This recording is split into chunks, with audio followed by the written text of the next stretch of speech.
All right, folks. Hi, I'm Dr. Barker. If you haven't been to one of these sessions before, I'm an associate professor at Bradley in Department of Communication, and one of the things I focus on is the sort of news industry and what's going on with journalism, both of my classes and some public events like this. And yes, for those here and anybody watching after the fact, my 3-year-old is in the room, and so he will probably make some noise. So this is Hutch. He's a nice guy. He's got a speech delay, so he understands a lot, but he's also just doing a lot of babbling. So if he doesn't answer a direct question, that will be why. But so we are here today to talk about what I think is a really significant issue that impacts everybody in one way or another. And that is the growth of what is known as news deserts. And I'm going to present some great research that's been done by folks at Northwestern and University of North Carolina that are focused on this, sort of evaluating how this is happening across the country from a numerical level, but also then they're doing a lot of great research with folks, spending time with journalists who are affected by this issue. Did you just turn this off? Did it fall asleep? It might have just fallen asleep. Okay, there we go. Yes. Looking for your password. At least you didn't do it, bud. Sorry, folks. Learn to multitask, but we can create some disruption. So, but at the end, we will also, look at some ways that folks are trying to potentially help with this issue, right? How do we potentially make journalism better or save journalism in this particularly, traumatic environment? So as I like to do, I'm going to start here with some data to kind of show you what this looks like. And you can see here that from Pew Research, this is a graph of newspaper circulation from the 1940s until essentially 2022. And you can see that newspaper circulation in the US has dropped off since essentially peaks in the 90s and 2000s. Our darker red line is the weekday circulation, and our lighter pink is the Sunday. And then, you kind of have estimated numbers here in the last few years as a result of changes with how these things are measured with COVID disruptions and circulation. But as you might expect, like the number, generally speaking, of what's going on with newspaper circulation over time is down, right? We're going one direction, and that is not sort of in a positive direction. So if I can show you then what this looks like here from a advertising and sort of web visit circulation. Seems like this is working better. So on the left here, you're thinking, okay, newspaper circulation, sure, people are not reading print newspapers as much, but what's kind of going on with the other ways in which news companies make money, right? Websites, advertising revenue, those sort of things. You can see on the left, 2014 to 2022, unique visitors on a monthly basis for the top 50 newspapers. So are people not reading on in a physical newspaper? Okay, but what's happening online? You can see, sort of slow, gradual building, but then some recent declines in the last couple of years. And I've talked about this before, but generally speaking, there was a sense that there were so many things that happened in the world in 2020 that news consumption was through the roof. And then obviously the things that happened on January 6th, 2021 continued that. And then by the time essentially we got to March, April, May of 2021, all data, big data sets, small data sets, anecdotal, just says that the general American adult was I've had enough news for a while, right? Or the amount of news I was consuming during 2020 was so high, given what's going on in the world, that I'm going to maybe take it easy with my news consumption. So decent size, sort of growth over time, but flattening out. And also, the peak of that sort of monthly average visitor to websites is still only 13, 14 million, right? And our circulation has certainly dropped way more than that. What about advertising revenue? Well, You can see on the right, the dark red line, advertising revenue, again, you know, peaks in the early 2000s, has a dip during the Great Recession, has a bit peaks sort of right before the Great Recession and has dipped ever since, right? Basically since 2009, 2010, money that newspapers are making via ads has obviously gone out the window. So newspaper circulation down, advertising revenue way down. Are people replacing that by going to websites where they're maybe subscribing? We'll talk more about that. Kind of, right? So that is not necessarily the rosiest picture here of what is going on in the news industry, right? So, went ahead one too far. So, as I mentioned, two big institutions have done really extensive research about what we call a news desert, right? And this is from the Center for Innovative and Sustainability in Local Media from UNC. You can see their broader definition. We define a news desert as a community, either rural or urban, with limited access to the sort of credible and comprehensive news and information that feeds democracy at the grassroots level. And I think what's important about that is, you know, even in this type of research or these conversations, there's been a focus, rightfully so, but it's expanding on, you know, rural communities, poorer communities. And what we'll see today is that this issue, news deserts, are expanding to bigger and bigger and bigger cities that are not rural, that are categorically urban with lots of people. So this is naturally an issue that more or less started in smaller rural communities in the country, but it has now continued to expand, you know, to places that have a lot more people and in places where people have a decent amount of like average income as well. This is not just a rural and poor sort of problem that's happening across the country. So if I can show you here just a little of the work that folks related to the local news initiative have, and this is associated with Northwestern, they've done here some really unbelievable and like, you know, upsetting work about what this looks like. So I'll have some screenshots here in a second, but if I can go to our interactive map, if I can zoom out, sorry. Working two machines here.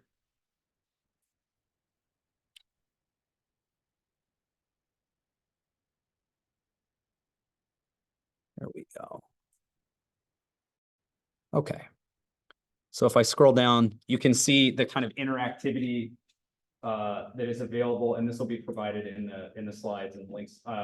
Each of these counties, or each of these, you know, colors is a county across the United States, and you can go through this, and if it's the tan color, no news outlet whatsoever. If it's sort of lighter purple gray, again, they're obviously using like Northwestern adjacent colors, one news outlet in that county. And then if it's darker purple, there are two news outlets. So you can see, even with our lighting here, there are a number of counties across the country, in fact, 203 that have no news outlets whatsoever. There are, if I can scroll off of this particular county, there are 1558 counties in the United States that have only one news source, right? That is local related, right? So a growing number of places, particularly out west, right, where there aren't as many people, but that's not universally the case. And increasingly now in the South and sort of the Sun Belt, where there are no news outlets or only one, right? And let's see here. Let me zoom in on. Let me zoom in on the text. Oh, there it is. That's my problem. Okay, so even if we come over here to Illinois, you can see that we do have a few: Hamilton County, southeast Illinois, and Edwards, Illinois. Those two counties, zero news outlets. Interrupt. What about Peoria County? This shows we have one or two. Five. Five. Yeah. Yeah. So, and that would be, you can kind of go through here. That would be public broadcasting, that would be newspapers, that would be digital. Looks like they have ones that are, you know, sort of race or ethnicity based. So you can see, I would guess if I was doing the math, that would be Journal Star, WCBU. You count the Journal Star as. They count it. It exists, and we'll talk about that. Okay. Yes, yeah. No, you're fine. So I would guess those two, Community Word, I feel like I'm forgetting one off the top of it. Very kind of Chronicle. Yes, the Chronicle. I would, The Hometown Voice. Would that count? Chillicothe Hometown Voice? It's local news. yeah, I don't think it's news, as Gail and I were saying, it's more. but it may count in this particular case. They just recently updated this. This used to allow you to, sorry, I know that watching somebody scroll is not fun. They used to allow you to actually go in, maybe on a new tool here, maps and data. Maybe, okay. So here we go. That's what I was looking for. A little bit more of a clearer, except for it puts it right where you want to look. Let me go, okay, where's our search? Changes in the ecosystem. Here we go. Sorry. Site looked one way forever, and then they've recently changed it. This is what I was thinking. So the ones that are listed, they may only be focusing on newspapers, actually. So they did include WCBU. Limestone, Journal Star, Glassford Gazette, Woodford Times, WCBU. And the specific, that they've got this somewhere, how they define what this actually. So this could be either weekly or daily. Yes, yeah, and we'll talk a little bit about that, right, is that what's happening if we think about the sort of numerical side of things here is that, you know, what is being lost primarily is the weekly, right? That places like Peoria County, we still have the Journal Star, like it still does exist. But in a lot of places that are smaller, that have weeklies, those are the things that have been really pulled, right? And then the things that are the dailies are obviously having their own very serious issues as a result, right? So, so I'll share that data, some really interesting, just allows you to interact and kind of see. I always pull this up with my college students and sort of talk about, you know, where are you from, what's going on based on this sort of determination here. If I can switch back to my other audience window here. Let's go. So some data specifically from this big report in text form, instead of necessarily going through that whole database. Since 2005, the country has lost almost 2,900 newspapers. Yes, thank you. Including more than 130 confirmed closings or mergers just since the beginning of 2022. This report came out at the end of 2023. About all but 100 were weeklies, which are often the sole provider of local news in small and mid-sized communities. There are currently only 6,000 newspapers in the country, approximately 1,200 dailies, and almost 4,800 weeklies, but weeklies are the ones that are going. In addition, of course, to losing newspapers, the country has lost almost 2/3 of its newspaper journalists since 2005. 43,000 newspaper journalists have lost their job, left the industry, taken buyouts, et cetera. And then the sort of next wave of this, which we'll talk about, if we can get to it. Most of these journalists were employed by large metro and regional daily papers, now half of which are owned by 10 big chains, right? So like so many areas of our economy, there are chains, they own most of the newspapers in these big newspaper conglomerates. And most of those large daily papers employ less than 1/5 of the people that they employed in 2005. So if you're a big newspaper, the number of people that you've lost since 2005 is significant, right? So what that kind of looks like here in a little bit of a different graphical form, but the same idea is total number of local US newspapers between those 2 years. So the number of non-daily papers that we had in 2005 was 7419. It's now 4792. You can see the number of daily papers has not been hit the same, but still more than 200, right? So not an insignificant number of daily newspapers in the last 19 years have just gone away, according to this extensive research done through Northwestern and Medill. So pretty serious numbers. And this was happening before COVID. Obviously, COVID has made it more significant. So what does that mean? That means that we have people who are living in communities that have no news whatsoever in the news deserts. But to your point earlier, we are increasingly, what these studies are showing, millions and millions of people are living in what we would call areas that have ghost newsrooms, right? Where there is a newspaper that's been there for decades, for generations, that is usually owned by one of these big news conglomerates, that is technically a daily newspaper that serves a community like Peoria, Illinois. And even 10 years ago, they had triple, 8 times the many employees that they have right now. That there are, there were previously hundreds of people working in the newsroom in a local community, and that number is down to 5, 3, 2, right? And naturally, from a corporate side, the argument about this is, we can pool resources, and we can cover things in different ways, and all of the sort of production stuff that would happen locally, as far as literally printing the paper or doing things for the web, that can happen somewhere else, and we'll keep reporters, a few, out in the community covering things related to the government, sports. But naturally, like, you start that process and it's just a ball rolling downhill, right? Once you say, we're gonna take some of this work and put it elsewhere, you're only gonna keep coming up with new work to send elsewhere, right? And if most of these big media news companies are public companies that are focused more regularly on, shareholders and profit than like the news necessarily, right? So I want to say here just a little bit then, like, kind of how we got here, because this is a pretty bleak picture, and it's easy, I think, to just say, the internet is to blame.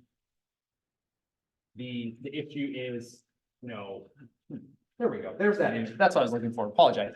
So in the context of these ghost sort of newsrooms, right? Your primary culprits are Gannett Gatehouse, which is the company that owns Peoria Journal-Star.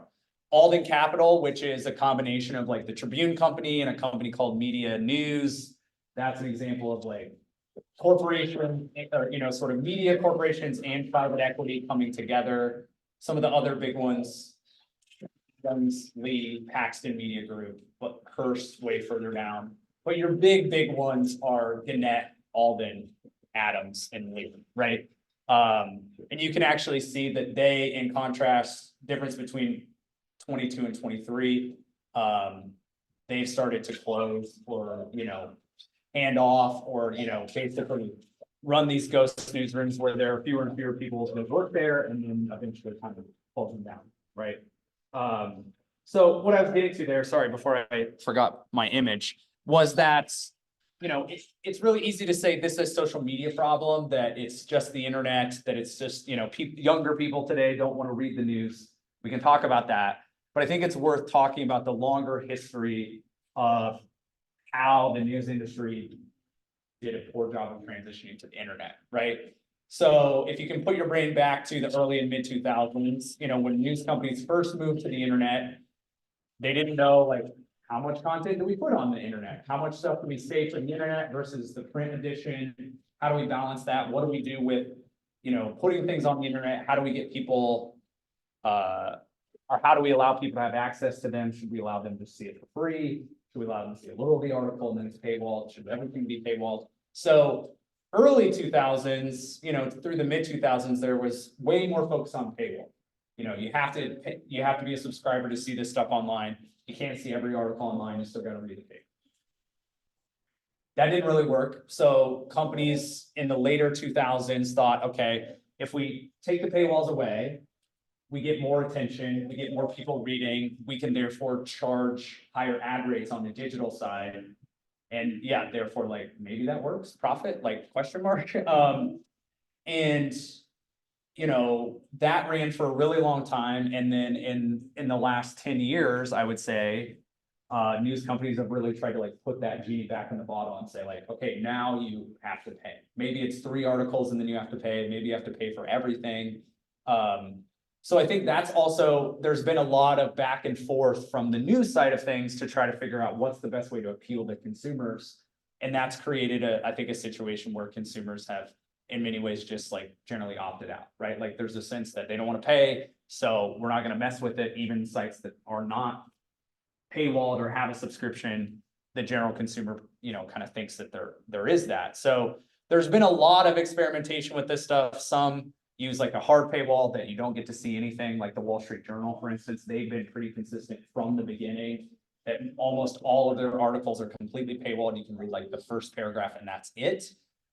Places like the New York Times or some local places will allow you to read 3 or 10 or 5, depending on the month, right?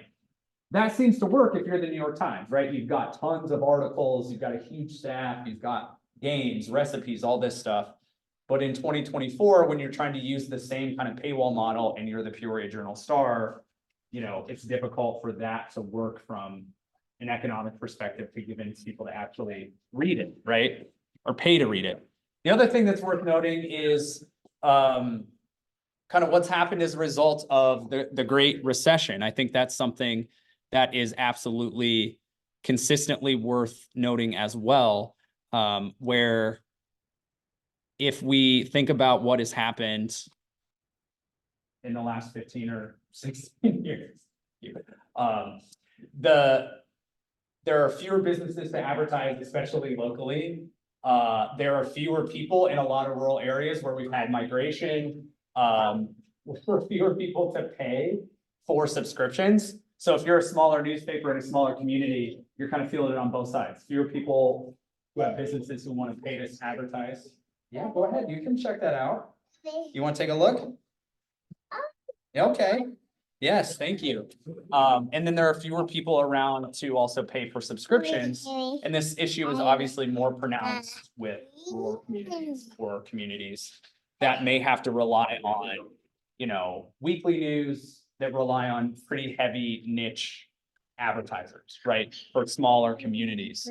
And you can see here kind of what are we seeing demographically amongst news desert communities versus the US in general. So places where there are news deserts, higher rates of poverty, lower average median income, a little bit older and a less educated, right? So there are fewer people, they have less money, they're less educated, folks that need news to everybody needs news, but particularly might be vulnerable to certain things, right? So that is not, you know, that is something that's played a key role in this news desert as well. It's also worth noting the cost of printing and delivering newspapers has skyrocketed. One of the highest costs for news companies, if not the regularly highest cost, is real estate. So studies from 2020 showed, you know, that pretty consistently across the country, the literal physical spaces that news companies own, especially where their printing presses are, it's so expensive for them to operate. In 2019, there were 21% fewer printing press operators.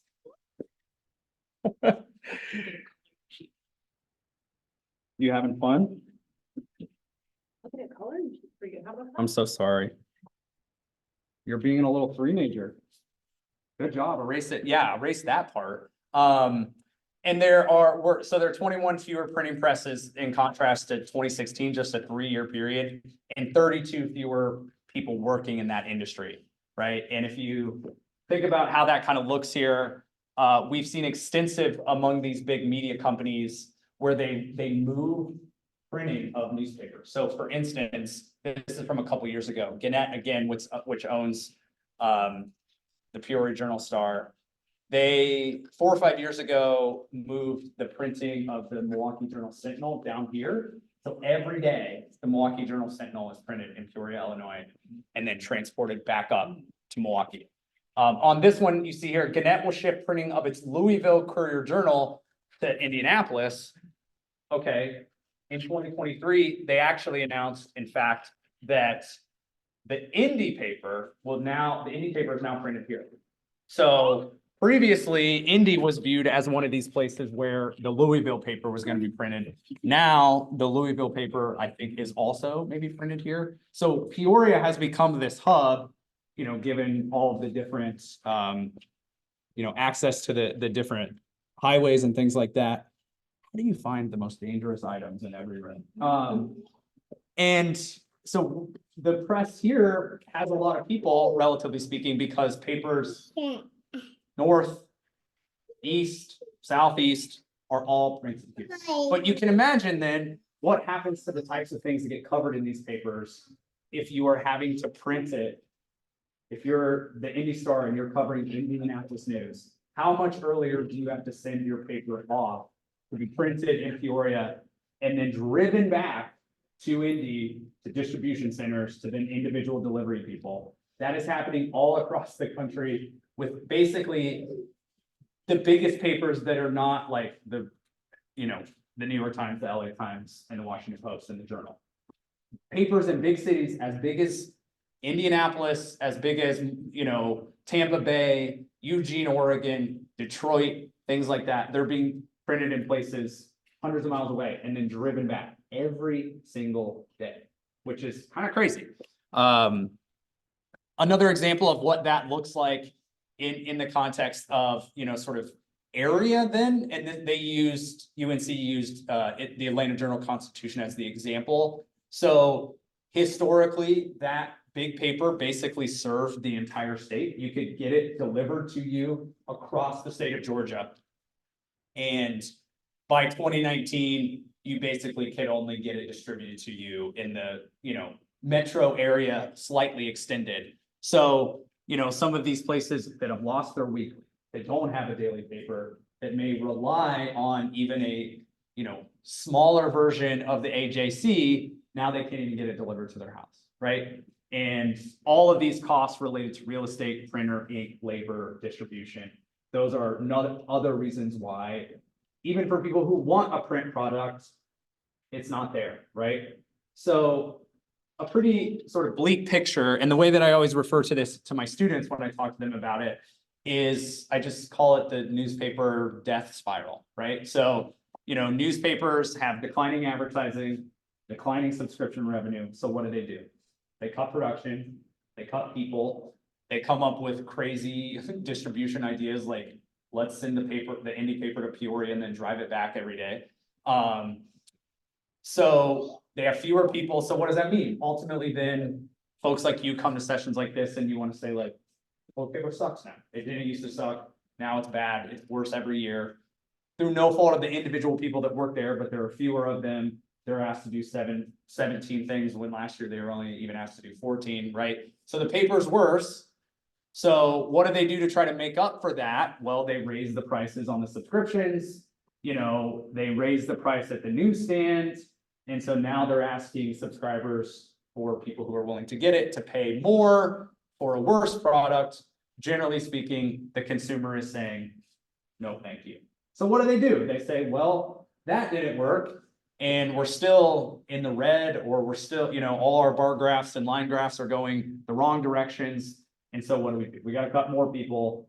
We got to raise prices again. And it's just this never ending circling of the drain, or, spiral towards the end, where it might be happening really quickly, or in a lot of these places, like a community, like Central Illinois, where it's happening slowly, right? And then you think about, okay, how is this made up then on the internet side? And this is a screenshot just from my local paper. I'm from rural Indiana, one of the two smallest counties in Indiana. It's a paper I worked for in college over the summer once. People who have worked there are good journalists, great journalists who have worked hard, right? It's owned by one of these smaller news companies, but their website is bad. right? It's not anything, even as someone who wants to know about local news, it's not something that I particularly want to visit.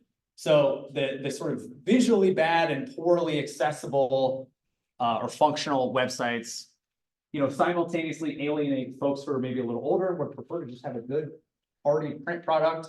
And then younger folks who maybe prefer to have something that looks nice on this, it doesn't do any of that, right? It doesn't serve any of those audiences or people in the middle. These places don't have the time or the money or the people to experiment with video news or audio podcasts, to do interesting things on social media, which appeals to an increasingly large number of people, right? As digital natives age into, the largest population numbers in the country. So that only makes the subscription side of the spiral worse. So if you're a local, business or anybody who might want to advertise, you have that knowledge in some form or another. So that only makes the advertising thing work, right? So that's the really bleak picture. And it's not a good one, obviously. I'm curious if anyone has any thoughts or responses they might want to share, or just what, your experience in sort of identifying how the news options have changed in your community. And we'll talk about some more positive. I don't know if anybody has any thoughts. Yeah, that map of the United States with all the counties on. Yeah. When you first look at that, you say what we're looking at. It looks a lot more optimistic than I had expected. There only a scattered. Where there's zero, yeah. Of course, it doesn't take into account the quality of what you're getting once you're into it. Yeah. Yeah, and I think, so many of the places where if it says there's one, you're like, okay, one's better than zero. But how many people does that one weekly paper serve? Most weekly papers at best are, hey. Okay, most weekly papers at best are, 12 pages maybe 16, right? They don't have a lot of, so that doesn't help. So yeah, I mean, and then we get into the situation of, hey, Inside Voice, all the places that are increasingly seeing like this ghost newsroom, right? Where I know that I've talked to folks who work in news across the country and some of these big conference, and they serve, hey, let's relax for a minute. They serve communities Peoria size or larger, and there's 5 people, 5 full-time people who are asked to cover. Thank you. Yeah, that's pretty good. Asked to cover a whole community, and I spoke to, I had the PJ Star, Adam Duvall, the primary high school sports reporter. He came and visited my students this past fall, and he was just talking about how, years ago, there were how many other, on a Friday night for high school football, they had 8 people at 8 different games. And now it's basically him having to pick which games did he go to, and then what types of other information through school sources from, athletic directors, from fans in the, in the crowd, giving him additional information. And that means, because nights are much longer, his prep days are much, and that also doesn't include all the things that then don't get covered because he's one person. He's great and does an amazing job and loves his job, but he's now one person when he's 15 right now. Hey, you okay? Any other thoughts? Yes, please. I took class with Ollie Yeah, last year. yeah. On the, mostly the top of the star. I think everybody comes to speak one time and Shelley Epstein was there. Yes, so yeah. Brooke Wessler. Yeah. We were all different presenters. So we kind of, as a group, there's a group of us, at least 20 or 30. Mhm. And we all have some good ideas. We thought, because we remember the day in the star, like he said about sports reporters. People working in the department. We used to, so I'm a tennis coach at Metamora. Yeah. So we used to call in our scores back in the 90s, early 2000s. Well, now, coaches couldn't text that all into the grid. What we came up with is that sports sells and has money. Yeah. So if there was more sports covered by local parents, fans, coaches, Yeah. putting it in, we don't even have to take up the sports reporter's time. Yeah.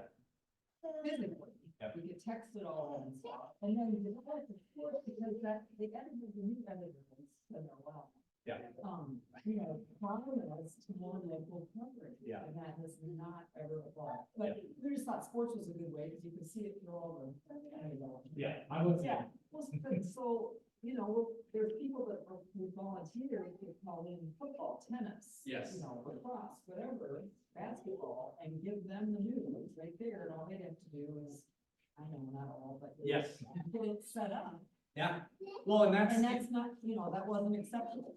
well, and that's, what, like, local sports is one of the things that is basically, keeping most local news outlets alive, right? Because that's the thing, as you said, that like people do seem to care about, that they're willing to pay a little bit for it. But yeah, even the companies or, the people say they really care about it, they want to do it, and then they just either they don't have the people or, thank you, they are eventually told by their corporate, leadership that like, maybe you do care about it, but you need to fill the paper with this other stuff, right? Well, how many really read the harness race results and all that, which they put in all the time, because they did that on across the national, Yeah, yeah.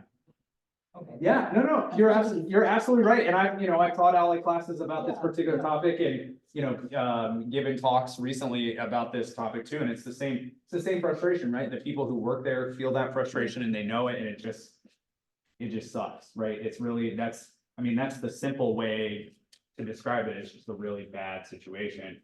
But I do want to talk about, okay, we could go on and on rightfully about the real issues, how this trickles down, right? The things I always talk to my students about is, what happens if you don't have local news, you've never had local news, it's never been in front of you, how do you think about news? How do you think about your community? How does that affect your community engagement, your interest in, election? All of that stuff is very serious and we could talk forever about it. But I do also want to discuss what's happening to try to fix this particular issue of the news desert, right? How do we try to reinstall or reconfigure some type of local news that is economically viable, that people might be interested in, and so on. So one of the other things here that I wanted to point to is the folks from Northwestern have obviously been thinking about this exact same question, which is, what does it look like when there are efforts to potentially fix this problem? What are journalists who are maybe potentially losing their jobs doing after that, right? And so they have tried to highlight what they're calling bright spots in the local news landscape to just sort of illustrate there are a lot of startups that have emerged in the rubble of, I guess I'm mixing metaphors or imagery here, of the news desert, but you can kind of see, I'll play this real quick. You can just see it goes over the last 5 years, or between 18 and 23 of, the places where local news has kind of emerged. So all these dots are some kind of local news outlet, right? So not a crazy number, but you can see there are pockets across the country, notably, sort of out west where there are a lot of people, relatively speaking, and there are not a lot of news sources. These, things have not emerged necessarily, but in the Midwest, a decent amount. You can see a good number in Texas, right? Obviously a bunch on the East Coast. So like places where there are tons of people, it's not surprising where this has maybe emerged a little bit more. And so they've tried to focus on some of the companies that are making this, post-desert pivot or trying to figure out what to do. And their research does a lot of interviews with folks who are operating in that space. Like, what does their news focus look like? How are they approaching local news? And I just want to pull some examples to kind of show you, and then some of the other. So there are tons of potential business models that have emerged trying to help local news. So some of them are just straight up nonprofits, right? Some of them are more directly for-profit entities. There are examples of, worker-owned collectives where, we'll talk about the fundraising side of things, but there's, a more sort of level organizational chart where all of the journalists are the boss, right? There are examples of, efforts that see individual journalists. This happens quite a bit with like sports and local politics, right? Folks who lose their job and they create their own website or their own email newsletter or something like that, where it's just them, but in a certain community over the last 5, 10, 15, 20, 30 years, they become the high school sports person in some community and people recognize them. So they can have their own site and charge a subscription or get advertising from, local sponsors and make enough to support like themselves only, right?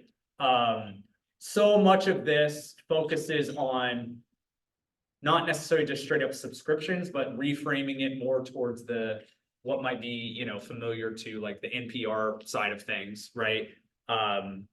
Membership and supporter, instead of referring to people as subscribers or asking them to pay monthly subscriptions, instead asking people to pay for memberships, which gives them full access to the website, but it also might give them access to exclusive, like digital events, like Zoom events where you can talk to the people who work for the news company, or maybe you get into a private Facebook group or like a private email chain or whatever, where you can talk to them more directly. Maybe you get to meet like business leaders or folks who are coming into the community. So there are efforts to try to reframe, how you pay for this as something that's just a little bit different, right? Instead of just saying, okay, you're paying for the paywall and the paywall gives you X and Y. It is now saying, you're a member, you're a supporter. You can do one-off, if you want to give us $200 once every 2 years, great, we'll do that too. Everybody who gets interviewed for these types of things always says the biggest thing to do beyond figuring out the financials, a way to build up a successful financial model is to refocus on being visible in the community, going to events, making yourself kind of way more visible to the people who might be wanting to support you, engaging with the community, serving the community. And those things look different depending on the focus, the community itself, but a lot more work going towards reaching out to the community, holding like open forums, town halls, and saying, what are we not covering? What do you want us to cover? Posting on the website saying, here's an open, Google form or any sort of feedback form. You tell us what you care about. And we will then, we're not necessarily going to cover everything exactly how you want us to do it or whatever, but we're interested in the things that you're interested in. We want to serve you, because if we do that, you'll probably give us money or be a supporter, be a member, right? So way more effort from the journalists, especially who have lost their positions, to come together and say, we don't need the corporate people, we don't need the bosses, we know how to do the work. And if we focus on the people in the community, we think we can, get the support. There's a bunch of different examples, even here, sort of locally, sort of regionally, that I'll talk a bit about. Investigate Midwest is one that is, focuses on not just central Illinois, but provides, reporting on Illinois and Iowa primarily. Independent nonprofit newsroom, focusing specifically on, sort of the role of corporations and focusing on kind of data-driven journalism. Another one that's pretty high profile is Capital News Illinois. And this one is out of Springfield, focuses on, state government, focusing primarily on the legislator on a daily basis. And this is from folks who have covered the legislature for years, right? So using that expertise in a particular area or a beat to say, okay, maybe we've lost our job with the newspaper in Springfield or TV station in Springfield or Chicago or whatever, but we have all these relationships. And so we have this website that you can then support us financially, just pay us directly. There's some local ads on there, but you notice it doesn't say subscribe, it says support us, right? So even just framing that more like a service, more like a nonprofit, more like, something that's part of the community as opposed to covering the community. So tons of examples like that. A big one that I wanted to note here a little bit was the focus on, or the the company called Block Club Chicago, which is obviously a little farther north, but a really great example of taking a really hyper local focus to Chicago. So they basically cover every single neighborhood in Chicago. They have journalists who cover individual regions in Chicago. And they raised tons of money via Kickstarter, which is a crowdfunding platform where they said, hey, we are a bunch of journalists from these various places who have lost our jobs, or we are young journalists of color who can't get a job, and we want to cover communities that are really important to them. We want to cover, non-native speaking communities, places that are not usually covered by the Tribune or local TV news.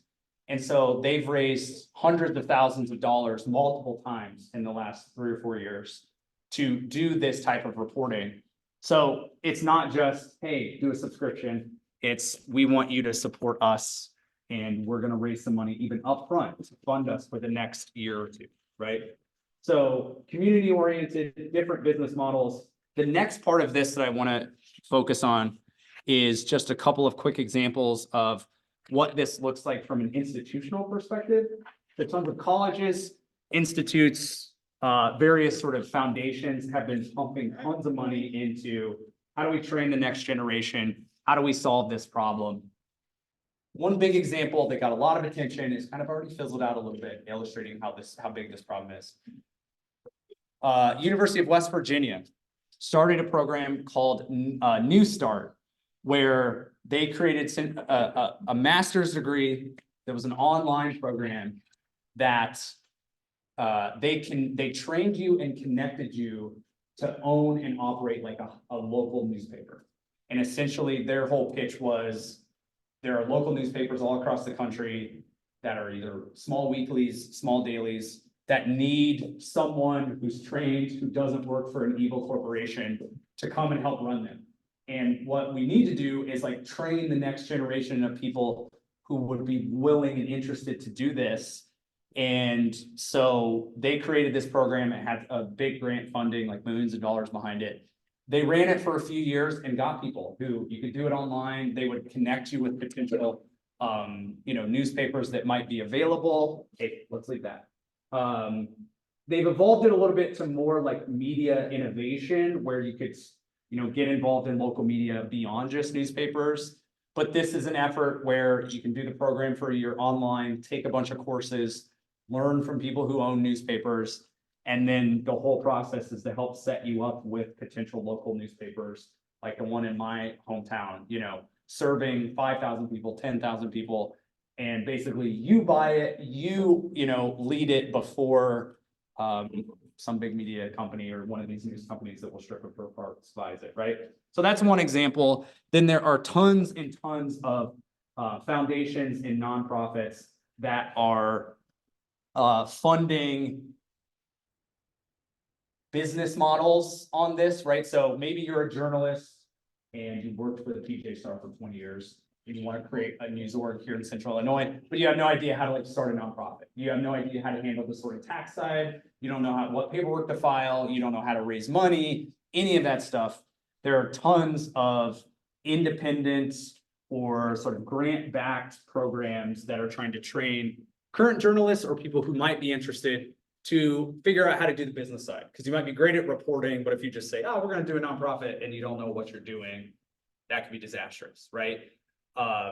You can see how there's often all sorts of different players in this. So another group that plays a big role in this is called Lion, L-I-O-N, local, what is the I? Local Innovative Online News, I believe. But Lion membership news companies and journalists are often funded by these grants from companies like Google, right? Or Facebook. So you have this sort of complex relationship where a bunch of these big tech companies might want to give out money.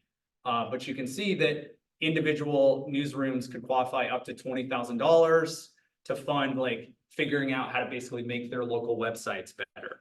So there's efforts to try to say, even if you're up and running, you might need more help, right? So money everywhere, not huge amounts of money, but small pockets here and there to help. The last potential solution is obviously, does the government get involved, right? So there have been constant calls, especially over the last couple of years, for various efforts or bills that would support local news. The most recent one that was discussed in the summer was on the left, introduced in the House, that was focused on giving local news companies tax credits to help hire and retain reporters. You can see the bill would provide up to $25,000 to local outlets for the first year, $15,000 for the next 4 years, and it's local news only, not national news. And so that's an effort, not necessary to like give them tons of money, but to try to help them pay people and keep them there, right? And then in our state, actually here in Illinois, this year, there was a potential bill floated around that is saying, well, one of the problems is that local news companies are heavily, any traffic they're getting or any news that's circulating is so present on Facebook and on Google, and those companies take so much of the ad revenue. So this bill is an effort to try to require the Facebooks or the Googles of the world to pay local news when articles from those local news sources get shared on Facebook or on Google.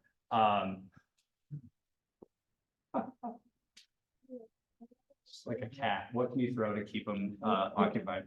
So journalists getting together, sort of collaborating, big companies, small companies, universities, institutes backed by wealthy people or people who want to support journalism, even the tech companies themselves to some degree are trying to help solve this issue, even if the Googles and the Facebook of the world kind of like help cause it to some extent. And then the government is sort of involved as well. So there is a lot of energy trying to figure out how do we solve this problem. And the thing that I want to leave us on as a somewhat positive note, which is that every study or every survey where people are asked, like, what type of news do you trust? Do you trust any news at all? Local news is much higher than national news, right? You can see here, far left, aggregating different people across political affiliation. The blue are trust in national news. And you can see it's sort of organized odd, but the darker blue is 2019 and the lighter blue is 2021. So in 2 years, trust in national news dipped 4%. And in that same period, it only dipped 1% in local news. So it did go down, and it's still not even 50% of people. But relatively speaking, people do trust local news. So there is like a lane here to potentially get this right. And that's what's obviously so frustrating from the consumer side and for folks who work in the industry, which is that, it's not that people don't like local news, it's that all of these different factors have collided to make local news not as good as it used to be, but also more expensive than it used to be. And there's not as many people doing it. And also there are all these other options to get news. And so it's just this, perfect storm to make local news not seem as valuable to a lot of consumers. But even when you ask people, what type of news do you trust? What type of news do you consume the most? Local is always at the top, right? Whether that's local TV, local newspaper, local radio, it's still always local. It's just, how do we find the right way to serve the local in a way that allows, journalists to actually be able to have a living wage? You know what I mean? That's the biggest concern at this point. So would love to answer any questions or talk more about this. Thank you all so much. I appreciate you, dealing with the little monster here. He can be entertaining and also frustrating. Thank you for wrangling. So thank you all. Questions, comments, concerns, thoughts?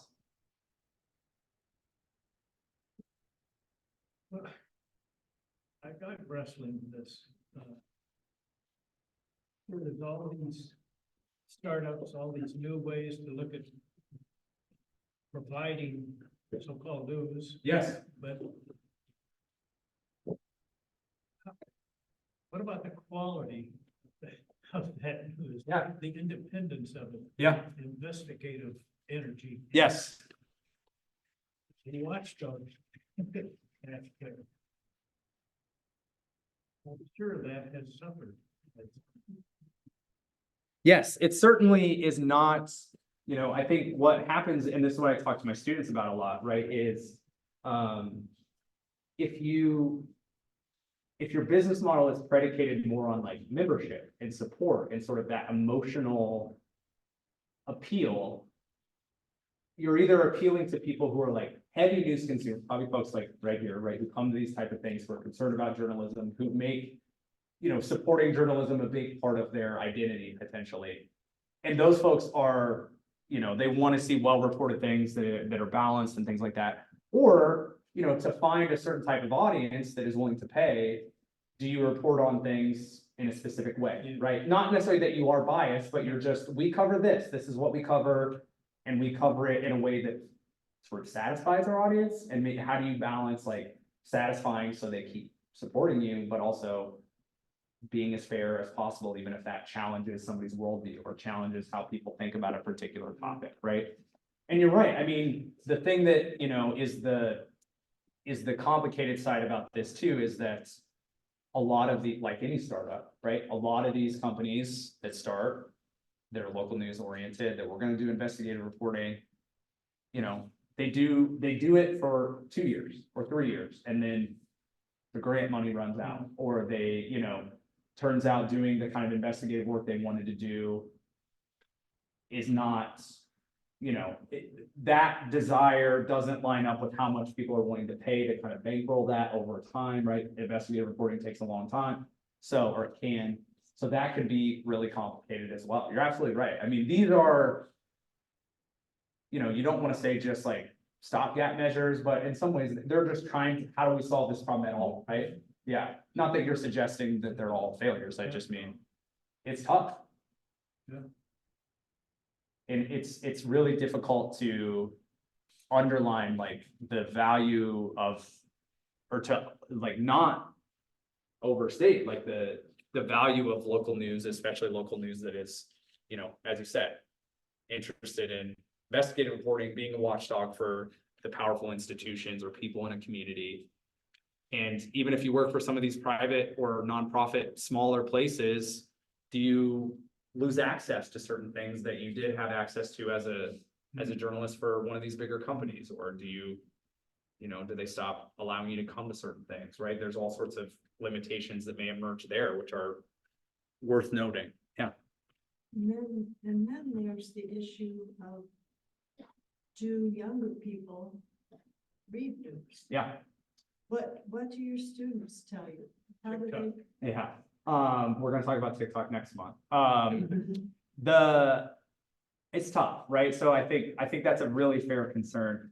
I think part of what I say to try to be sympathetic and sort of have an open ear is thinking about, when you are a college student, generally, you're pretty transient. Like your position where you are is often temporary. So in some cases, some, folks who are more engaged in this type of thing or interested in news, when they come to a place like Bradley, they are going to seek out local news, right?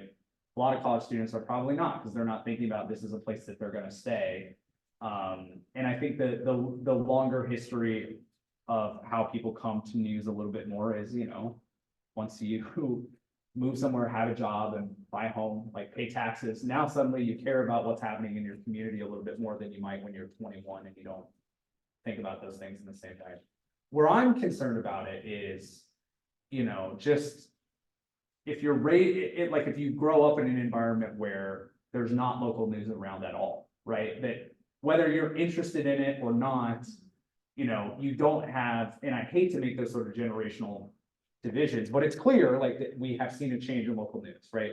So I feel comfortable saying, even for someone like me who is, 35, even if I didn't care about the local news when I was in college necessarily in that way, like beyond campus news, I still also, very much grew up in where we had multiple local newspapers that like, it was always there on the table in the morning, when I was at home, I cared about, so like, when you're in an environment maybe where it's never around, right? Where local news is never really presented to you, your parents aren't necessarily reading it, local television news doesn't really exist or it's hyper regionalized.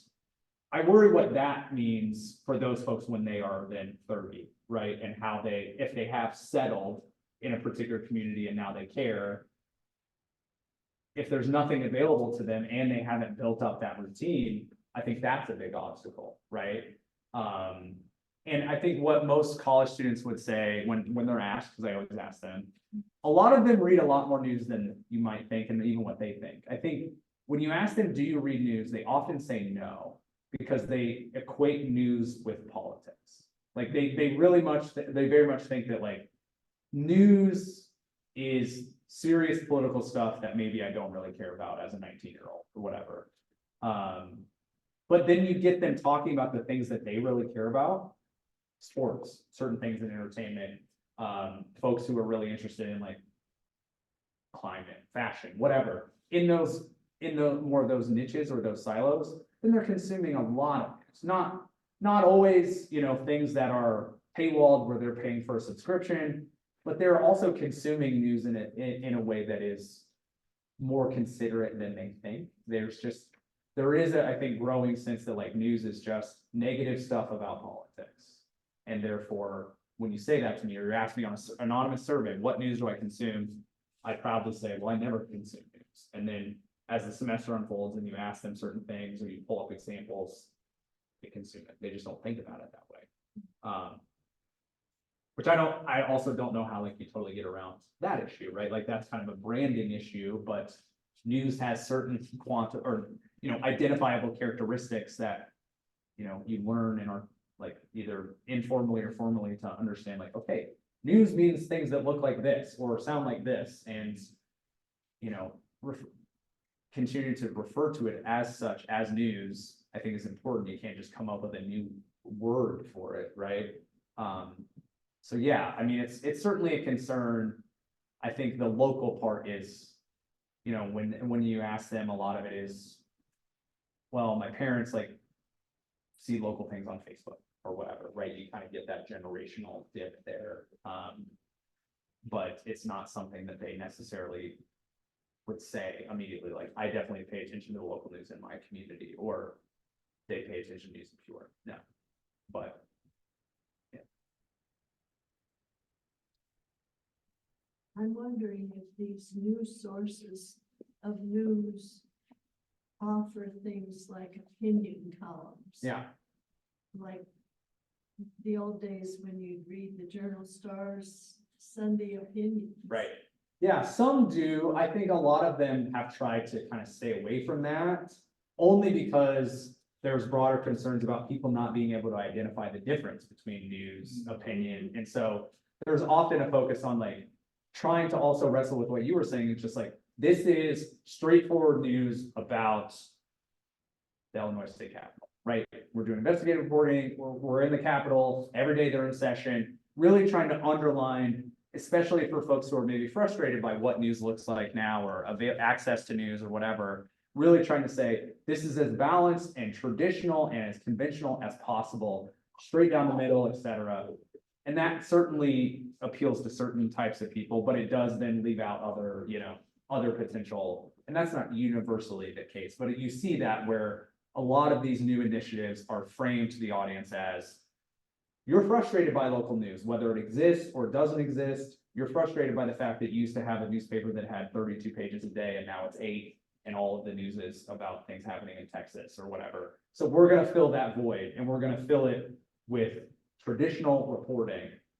But that, you know, we're all sort of reckoning with how the newspaper has been unbundled, right? That the newspaper used to include all these different things, not just opinion, like whatever, movie times, personal ads, all the things that now there's 10 different websites that exist just to do that one thing, that now the newspaper doesn't even bother putting them in there, right? But in even 25 years ago, that was where you got all that information, right? That's a big issue too.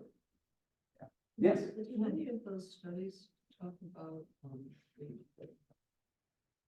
percentage of infomercials? In a print context, you know, yeah. I think what has come out a lot is what's filling the void in some of these places where the daily's gone or the weekly is gone. And that's where you're seeing, we had examples here in Illinois a couple years ago, right, where things are funded by political action groups or wealthy people with very specific political perspectives across the aisles, right? But where suddenly in communities that have lost their local news, you're seeing things that look like physical newspapers and also news websites. And they have bylines and they look like they're reported about current events and political things, but they're funded by a certain political campaign or a certain wealthy person who's supporting a political campaign. And they're entirely skewed and sometimes have fully, not just like skewed, but like fake, false information. So that's something that's coming up a lot, where in some of these places that are news deserts, what is filling the void are things that look like news or sound like news that are not news, or at least are news-like product that is funded by a potential, yes, yeah, a news-like substance. And there's tons of examples of that. So that's also part of it. I think when you expand outward, just even anecdotally to things like local television news, where people still do pay attention a lot, local TV news is increasingly dealing with all these same issues. Not necessarily going away, but most local TV news, there used to be there still are, but smaller regional companies that own a few affiliates, and that just keeps getting bigger, where there are bigger and bigger companies that own news affiliates all across the country. And so, if you watch the local TV news here, you get 3 minutes of Central Illinois, and then you get like 6 minutes of like random house fires, in St. Louis, or like something happening with a dog in Florida, right? And that's just because they've got all that stuff on their servers and they need to fill time and they don't have people to cover all these things locally. And so now your hour-long news broadcast is 8 minutes of local stuff, not including weather, right? And maybe traffic, but it's mostly just like regurgitating of national stuff. And so that then I think does open up the space for potential like paid programming, infomercials, those sort of things to fill voids or help things financially. And that's all a byproduct of like just a lack of support or perceived lack of support for local news. Yeah. I think that WCBU is doing what they can to make up for this desert, into looking into local issues, local politics, even doing some investigation. I hope they can hold on to that.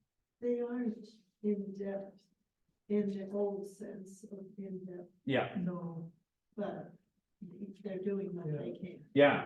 And they just had their spring fundraising drive, and the whole pitch for that was, they hadn't met it for I think last 2 years. And they were very transparent about basically, if we don't meet it, like our coverage is going to shrink. And my read of it too was like, we are also probably going to have to lay somebody off, or, the people that we have part-time who do a really great job, we can't even use them, and I think they ended up meeting their goal, or they were really, really close.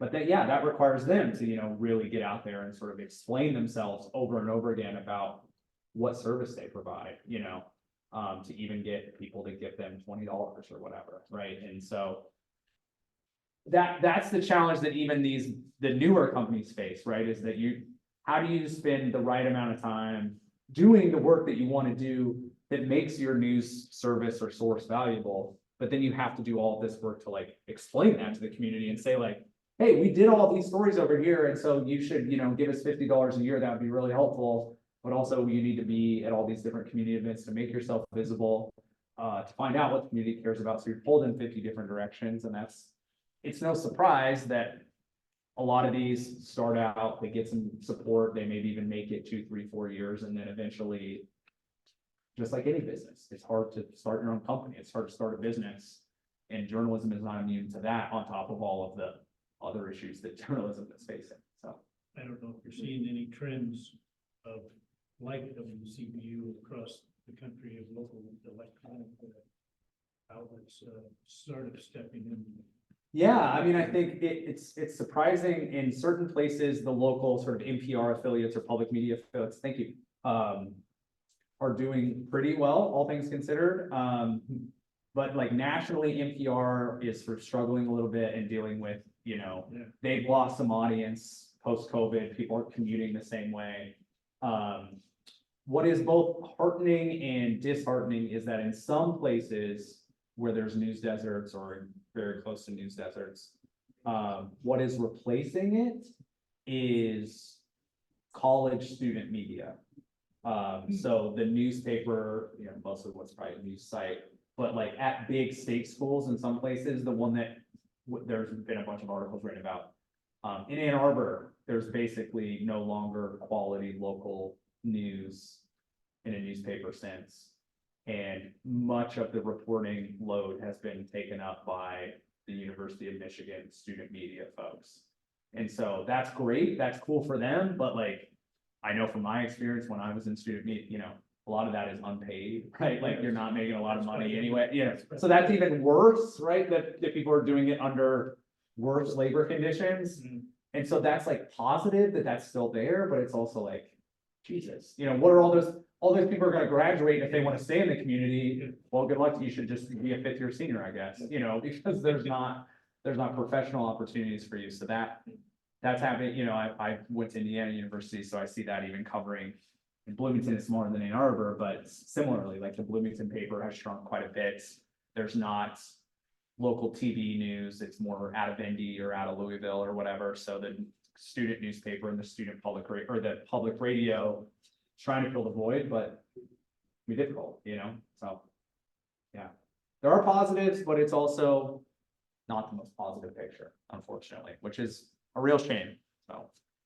Thank you. Yeah, thank you all, I really appreciate it, again, thank you for dealing. That's no problem. No. He can get added the distracted, dimension. yeah, You better take a picture of that. but he does love books, so. And I think he's now into his quiet mode. Yes, yeah, which is usually, we are coming up on bedtime already.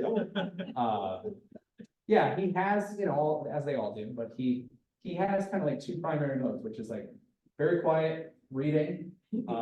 Books are his favorite thing, and then the other mode is Tasmanian Devil. Yes, absolutely. So, which is great. You want both, but yeah, it's crazy how quickly they go from one to the other. So, thank you all. Next month, as I mentioned, we're going to talk about TikTok specifically and news on that platform, what it looks like, credibility. There are journalists and news companies that are trying, okay, how do we be in that space and maybe make money that way? Like, what are the different dynamics there? So. Maybe there'll be no TikTok, but. Yeah, and also the government, yeah, that's partially why we're gonna talk about it. So by then, who knows what that even looks like? So hopefully we can see you next month. One more comment. Yes. How do we help our citizenry discriminate between Fox News and news?